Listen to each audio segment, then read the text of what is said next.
Alors pour commencer, pourriez-vous nous faire un bilan de votre investissement au sein de l'EIRA? Voilà, un bilan, on va peut-être parler de manière annuelle. Ce que je dirais, c'est si j'estime en temps ce que je fais pour l'EIRA, je dirais que j'y passe 15 jours à 3 semaines, grosso modo. Alors, quels sont les types d'actions qui m'impliquent? La première action, c'est effectivement le séminaire. Hein, donc là, je suis présent toute la semaine. Il y a tout ce qui est en amont, préparé avec Mireille ce travail-là. Bon, Mireille est beaucoup plus investie que moi, mais moi, j'apporte mon appui. Et puis ensuite, il y a toute une partie de suivi des doctorants de l'EIRA en tant que référent, en particulier au niveau du site sur lequel je suis, à Rennes. Et là, voilà, ça me prend un certain nombre d'heures de voir un petit peu comment se déroule leur thèse. D'accord. Quel est l'apport de l'EIRA par rapport aux écoles doctorales de site? Alors, il faut se souvenir que depuis que les écoles doctorales existent, hein, depuis le décret de 2006, leur rôle était essentiellement de faire en sorte que le parcours doctoral, on parlait maintenant de parcours doctoral, on parlait plus vraiment de thèse, le mot thèse reste, mais c'est un parcours doctoral qui doit déboucher sur des emplois, l'employabilité, parce qu'auparavant, c'était essentiellement centré sur la recherche. Quand on allait faire une thèse, c'était pour finir dans la recherche ou dans l'enseignement supérieur.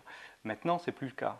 Il y a une grande partie des doctorants qui ne sont plus docteurs pour la recherche par la suite. Donc, il fallait veiller à ce qu'au cours de leur formation, ils aient des séminaires, des formations qui leur permettent d'être mieux armés pour aller vers des emplois privés de différents types. Alors ça, c'est le rôle de l'école doctorale. Donc c'est vrai que l'école doctorale propose des formations dans ce sens, mais par contre, la dimension internationale et la dimension recul par rapport aux thématiques que développe le doctorant sont très peu abordées. Et là, l'EIRA apporte vraiment un plus. Alors, je dirais que ce que l'EIRA apporte à nos doctorants, c'est une ouverture, que ce soit vers d'autres thématiques. Donc, on a beaucoup de transdisciplinarité. Les sujets qu'on aborde dans les séminaires, c'est très transdisciplinaire. Donc, ça les sort de leur vision très focalisée du sujet de leur thèse en général. Quelques-uns ont des sujets un peu plus transdisciplinaires, mais pour beaucoup, ce sont des sujets très focalisés.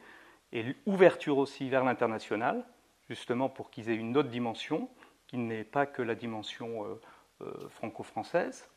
Et la troisième dimension, c'est aussi élargir leurs connaissances, s'ouvrir à d'autres personnes, en particulier en les mélangeant avec d'autres doctorants, d'autres disciplines, d'autres pays. Voilà, je dirais le mot d'ordre, c'est l'ouverture. D'accord. Et enfin, quel est l'apport de l'EIRA par rapport à l'employabilité des doctorants? Ben, voilà, on va retomber un petit peu sur les mêmes choses, c'est-à-dire pour être plus employable, il faut montrer aujourd'hui qu'on est capable de mener un projet de recherche. Ça, un projet en général, mais le projet de recherche, la thèse, c'est effectivement cette demande. Mais au-delà, qu'est-ce qui va différencier un doctorant d'un autre doctorant au moment où il cherchera un emploi? Eh bien, c'est pouvoir montrer qu'il a du recul par rapport à ce qu'il a fait, qu'il a des réseaux de connaissances, qu'il est ouvert et qu'il sait positionner ses problématiques dans un monde plus global et changeant. C'est ça qui va faire la différence.